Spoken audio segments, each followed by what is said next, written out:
오늘은 제9가 그가 누구시기에 함께 보도록 하겠습니다. 마가복음 4장 35절부터 41절까지의 말씀입니다. 같이 외워야 할 요절은 이렇게 되는데 제가 35절부터 41절까지 그렇게 길지 않기 때문에 한번 읽어보겠습니다. 그날 저물 때에 제자들에게 이르시되 우리가 저편으로 건너가자 하시니 그들이 무리를 떠나 예수를 배에 계신 그대로 모시고 가매 다른 배들도 함께 하더니 큰 광풍이 일어나며 물결이 배에 부딪혀 들어와 배에 가득하게 되었더라. 예수께서는 고물에서 베개를 베고 주무시더니 제자들이 깨우며 이르되 선생님이여 우리가 죽게 된 것을 돌보지 아니하시나이까 하니 예수께서 깨어 바람을 꾸짖으시며 바다더러 이르시되 잠잠하라 고요하라 하시니 바람이 그치고 아주 잔잔하여지더라. 이에 제자들에게 이르시되 어찌하여 이렇게 무서워하느냐 너희가 어찌 믿음이 없느냐 하시니 그들이 심히 두려워하여 서로 말하되 그가 누구시기에 바람과 바다도 순종하는가 하였더라. 예, 아멘. 예, 우리 잘 알고 있는 예수님께서 갈릴리 바다를 건너가시며 밤사이에 바람과 풍랑이 잔잔한 아주 심할 때 예수님께서 잔잔하게 하셨던 그 역사, 그 일들에 대해서 함께 보고 있습니다. 예수님에 대한 믿음, 예수님에 대한 믿음과 예수님에 대한 지식에 대한 것이 이번 과의 키포인트가 될 것입니다. 예수님이 나와 함께 하신다는 믿음, 풍랑 가운데도 나와 함께 하시며 그분은 이 풍랑을 잔잔하게 하실 수 있다는 믿음, 그리고 예수님에 대한 지식, 예수님은 천지의 창조주이시며 또 하나님의 아들이시다라고 하는 그 지식을 함께 가져야 한다라고 하는 것이 될 수가 있을 것입니다. 아이스 브레이크를 보시면 나는 이런 사람이야 라고 되어 있습니다. 예, 나의 모습은 아래 그림 중 어떤 이미지에 가깝습니까? 또한 다른 사람은 나를 어떻게 생각하는지 모든 별로 알아보세요 라고 되어 있습니다. 여기 보시면 아웃사이더, 이기적인 사람 혹은 미키마우스, 예, 그 팔랑귀라고 해야 되나요? 예, 그리고 불곰, 아주 성격이 과격한 사람을 말하는 건데 어떻습니까? 저는 이것을 보면서 나의 모습은 다 이거 네 가지를 다 갖추고 있는 것 같아요. 아마 한때는 좀 아웃사이더 같을 때도 있었고 어떨 때는 이기적인 모습도 있었고 어떨 때는 과격한 막 누구가 건드리면 폭발하는 스타일이게 됐고 내 뜻과 내 어떤 소신보다는 다른 사람의 말을 잘 들었던 그런 적도 있었던 것 같은데 저도 이제 인생 어느 정도 살다 보니까는 제 성품이나 성격 같은 것들이 좀 변화하는 것들이 있는 것 같습니다. 한번 학생들과 함께 나눠보시고요. 그 학생들에게 나는 어떤 모습에 가까운가라고 하는 것을 말해보고 다른 친구들이 그 친구를 어떻게 평가해 주는가 하는 것도 한번 들어봤으면 좋겠습니다. 중요한 것은 지금 내가 어떤 모습으로 있는 것이냐가 중요한 것은 아닙니다. 어쨌든 우리에게는 변화가 있을 수 있다는 것이죠.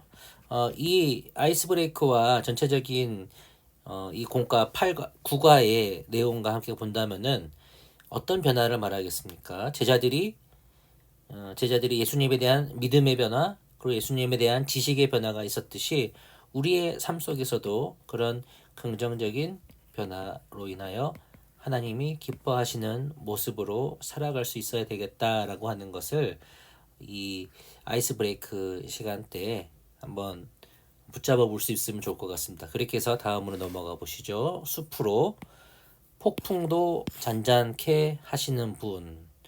여기 보시면 성경을 읽고 빈칸에 알맞은 말과 그림의 순서를 기록해 보세요라고 되어 있습니다. 한번 넣어 보겠습니다. 교재를 보시면은 교사용 교재를 보면은 답이 오답이 되어 있습니다. 제가 한번 그것을 좀 다 좀 풀어서 제대로 한번 고정해 보겠습니다. 첫 번째는 어디입니까?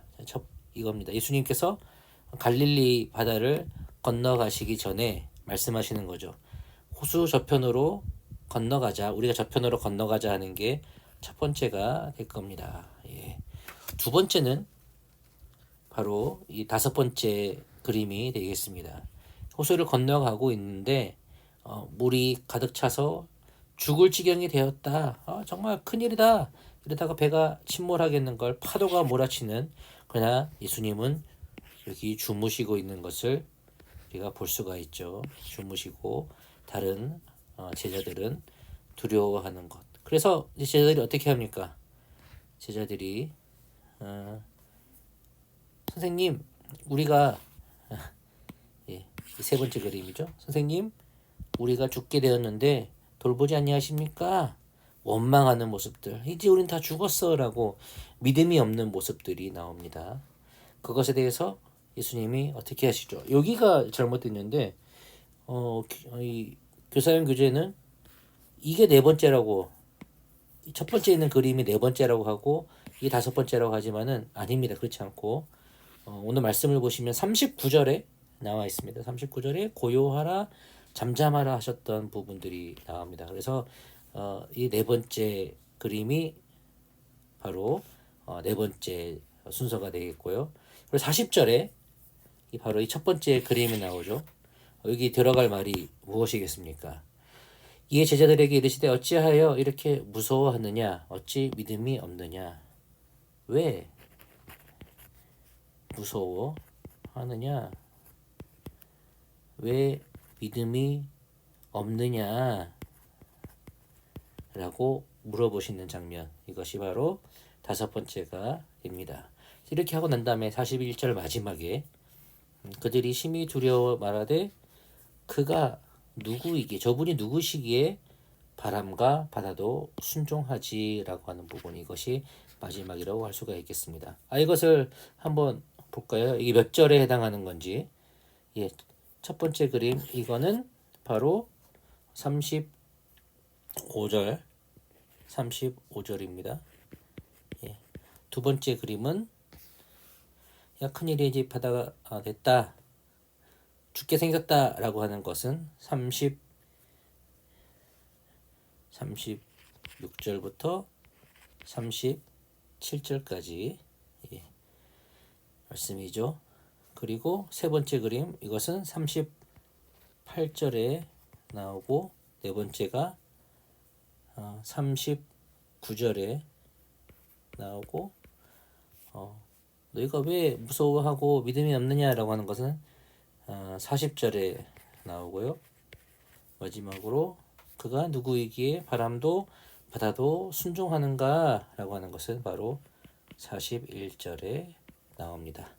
예, 여기까지 하시고 다음으로 넘어가 보도록 하겠습니다. 여기 나무 말해주세요 라고 되어 있는데 한번 볼까요? 제자들에게 믿음이 없었던 이유 두 가지 이유를 찾아보세요 라고 하는 것.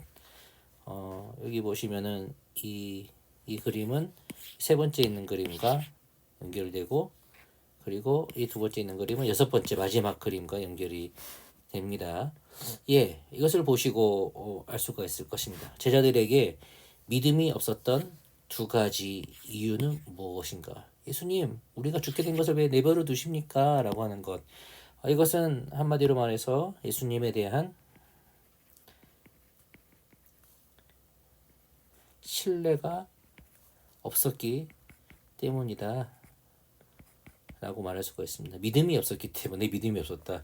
약간 좀 순한 논리가 될 수가 있겠지만은 함께 계시는 그 예수님을 바라보고도 예수님을 신뢰하지 못했던 것이 믿음이 없었던 이유고, 마지막 그림을 보시면은 그분이 누구신가라고 의아해하는 모습을 통해 예수님에 대한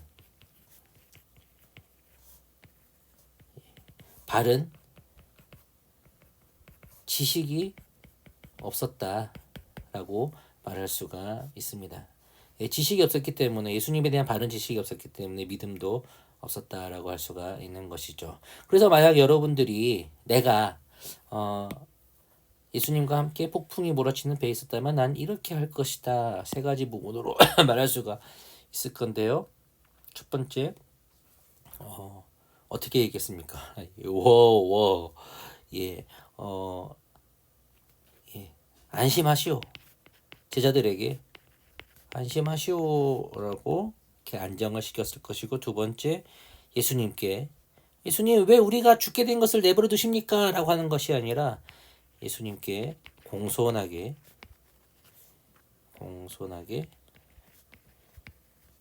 말할 수 있을 것입니다. 하고 뭐 부르짖으면 말하면 어떻습니까? 어쨌든 예수님에 대한 믿음이 없는 것처럼 하는 것이 아니라 예수님을 신뢰하며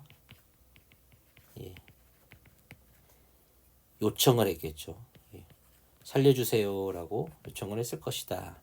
그리고 마지막 세 번째 바다를 잔잔하게 하시고 풍랑을 잔잔하게 하신 예수님을 바라보면서 예수님께 감사와 찬양을 드려야 하지 않겠습니까? 예. 이것은 보면은 우리의 모범적인 답안이라고 할 수가 있을 것입니다. 막상 우리가 또 그런 상황에 들어간다면은 다른 제자들과 비슷하지 않겠습니까? 우리의 삶 가운데서도 나중에 보면은 삶으로 해서 보겠지만은 우리의 삶 가운데서도 그런 풍랑과 같은 일이 있지만은 그때 항상 우리가 믿음으로 꽉 깨어서 하는 것이 아니라 믿음도 사라지고 하나님에 대한 지식도 잊어버리고 그냥 나의 상황만을 바라보면서 너무나 인간적인 모습으로 그렇게 할 때가 많은 것인데 믿음이 더욱 깊어지고 굳어지는 것은 바로 그런 것 같습니다. 성경에 나와 있는 그런 믿음의 모습들이 우리의 삶 가운데서도 점점 더 얼마만큼 퍼센트지로 나타나는가. 믿음이 약할 때는 5%, 그런 어느 정도 자라면서 거의 뭐 70%, 80% 된다면은 우리의 믿음, 하나님께서 우리에게 삶의 연단을 통해서 보여주신 믿음의 자리로 나아갈 수가 있을 것입니다. 자, 이 마지막 절에 나왔던 그가 누구이기에 바람과 바다라도 순종하는가라고 하는 이 말을 하는 제자들에게 우리가 예수님이 어떤 분이다.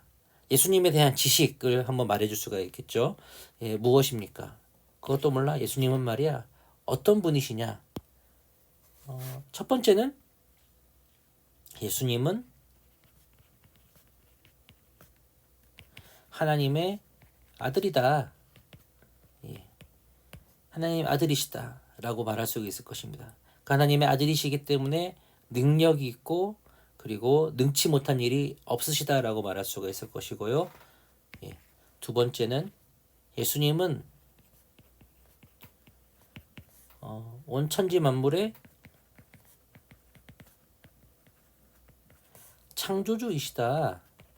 세상 모든 것을 삼위일체 하나님께서 우리 창세기 1장에 나와 있는 것처럼 말씀으로 창조하시고 다스리시는 분이시다. 그렇기 때문에 지금 내 앞에 나와 있는 이 자연현상 예수님이 창조주이신 예수님이 다스릴 수 있다라고 하는 그런 지식과 믿음을 말해줄 수가 있는 것이죠. 예. 그렇습니다. 마지막 넘어가 보겠습니다. 삶의 풍랑, 인생의 풍랑으로 하는 삶으로 나옵니다. 아래 도표는 통계청에서 발표한 청소년 통계 자료입니다. 그래서 2000년도, 2010년도, 10년간에 어떤 변화가 있었는가라고 하는 걸 보여주는데요. 사실 이것도 너무나 옛날 것이기 때문에 제가 여성가족부, 여성 청소년 뭐죠? 어떤 부서지? 여성가족부에서 말하고 있는 청소년 통계를 한번 보니까는요, 이 아래와 같은 이 항목에 대한 것이 이렇게 있다는 것을 볼 수가 있었습니다. 변화가 있습니다. 공부에 대한 것은 점점 줄어들고 있고요. 외모와 건강에 대한 것들도 거의 비슷하게 하고 있는데 가정 환경에 대한 걱정은 많이 좋아졌다라고 합니다. 옛날보다는 훨씬 더 좋아진 인식 뭐 그런 것들이 있지 않는가. 그리고 직업에 대한 염려는 고민들은 더 늘어나고 있다라는 것을 볼 수가 있습니다. 그러면은 나의 가장 큰 고민은 무엇인가 학생들한테 물어보시고 한번 얘기해 보는 겁니다. 그냥 가볍게 얘기해 보면 됩니다. 나는 공부가 걱정돼요. 나는 외모에 대해서 난 너무 뚱뚱한 것 같아요. 우리 집이 참 안 좋아요. 뭐 그런 것들을 얘기할 수 있겠죠. 앞으로 내가 뭘 먹고 살아야 될까요? 라고 하는 그런 고민들을 얘기해 보는데 뭐 고민이 어떠냐 이러냐 저러냐 하는 거 들으시는 거 중요합니다. 그러나 중요한 것은 그 고민을 해결할 수 있는 분이 누구신가. 이 바다 가운데서 이 호수 가운데서 풍랑 가운데 예수님을 제대로 알지 못하고 믿지 못했던 제자들과 같은 모습으로 있을 것이 아니라, 자, 우리가 오늘 배웠던 풍랑을 잔잔케 하시는 예수님을 보아라. 예수님을 통해 우리는 분명히 그 고민들 해결받을 수 있을 거야. 믿음으로 붙잡고, 그럴 때 예수님께서 우리로 인내하게 해주시고, 그것들을 뛰어넘을 수 있는 믿음을 주시고, 그리고 능력을 더해 주셔서 그것을 극복해 하실 거야 라고 하는 그것들을 함께 나눌 수 있기를 바랍니다. 자, 나의 고민을 만날 수 있는 믿을 만한 사람, 멘토가 있습니까? 이번 주간에 그 멘토에게 고민을 나누고 기도를 요청하기. 사실 멘토가 필요하지 않은, 점점 그 필요성을 잃어버리는 시대에 오게 됐죠. 여러분, 챗 GPT란 거를 아십니까? 예. 이 인터넷상에서 이 챗 GPT라고 하는 홈페이지에 들어가서 컴퓨터한테 물어보는 겁니다. 여러 가지 고민들을 얘기하면은 컴퓨터가 딱 고민을 다 얘기합니다. 제가 작년에 이것을 가지고 현대의 교회에 나오는 청년들에게 어떤 메시지를 전해주어야 합니까? 라고 했을 때 거의 A4지 2페이지 정도의 그런 답을 써서 주는 것을 보면서 와, 참 놀랍다 라고 생각이 들었습니다. 그런데 AI, 결국 이제 이게 AI거든요. 인공지능인데, 인공지능에게 우리가 모든 것을 다 뺏길 수도 있는 시대겠지만은, 그러나 그 감수성과 진짜 인간됨은, 그리고 어떤 영성이라는 것은 그 안에 있지 않거든요. 우리의 영적인 멘토가 필요합니다. 학생들도 마찬가지입니다. 그래서 학생들에게 그것에 대한 좀 꿈과 목마름이 있으면 좋겠다. 너희들도 그런 너희들의 상황이나 여러 가지 고민에 대해서 털어놓고 함께 좋은 조언을 받을 수 있는, 함께 기도해 줄 수 있는 멘토가 있으면 참 좋겠지라고 이렇게 얘기하시면서 선생님들이 또한 우리 친구들한테 멘토가 되기를 바란다라고 그렇게 말할 수 있으면 참 좋을 것 같습니다. 예, 이상입니다. 예, 감사합니다.